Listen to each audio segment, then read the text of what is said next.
Namaskar. I would like to talk today about forgiveness. It's not a big thing for me, but not forgiving, being angry at someone is a very uncomfortable feeling and not something that we like to remain in.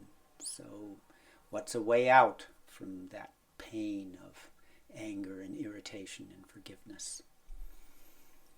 Many years ago, I was working with a colleague who irritated me quite a lot. And I think I equally irritated her.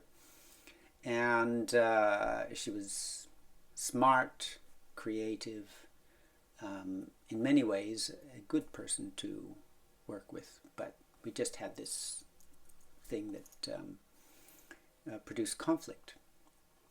And it went on like that until one day I somehow stumbled on a way of dealing with it.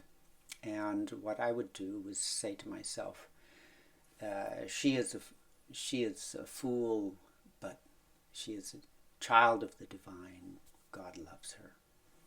And somehow that allowed me to accept my own irritation, but at the same time acknowledge another softer, gentler perspective, and allow my mind to find some comfort, because immediately that door was open, my mind would take that opportunity and come to that softer perspective. And amazingly, I found that she was also very sensitive to that. And immediately I had that perspective of seeing her as a divine child and remembering that God loved her. Somehow her attitude towards me would also be easier to work with. The moment I lost that attitude, that touch of seeing the divine in her, again the tensions and difficulties would come. So it was a great training for me to work with someone who kind of pressed my buttons and irritated me, but to have that mindfulness that's instantly I could tell when it was working. When I was mindful, seeing the divine in her, everything would go more easily. And when I forgot that, it didn't matter whether I was right or wrong, or I thought I was right or wrong. That absence of that sensitivity and perhaps that loving outlook immediately brought back the tension and conflict. So when people ask me about forgiveness, that's what I suggest. It's not the comprehensive answer. Maybe it's a little bit odd or funny, but for me it worked very well.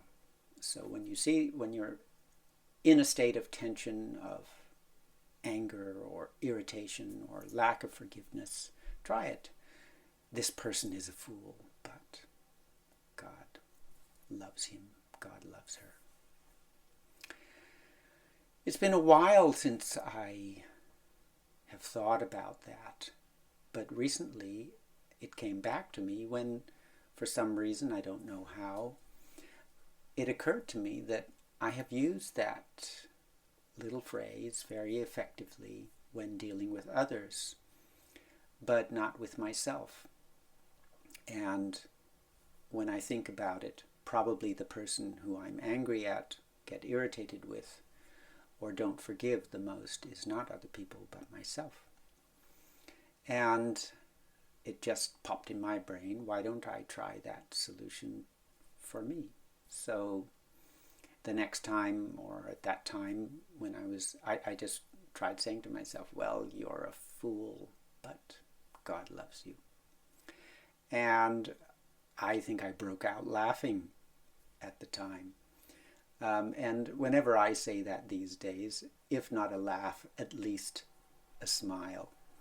Because how true it is, most of us are fools in one way or another, but at the same time, we are loved, we are forgiven, we are cherished.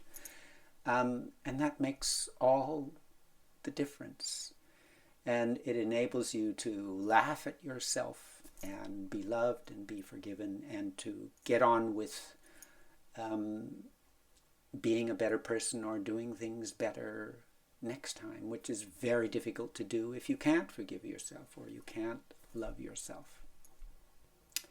So, thank you. I hope you find that useful. Have a good week.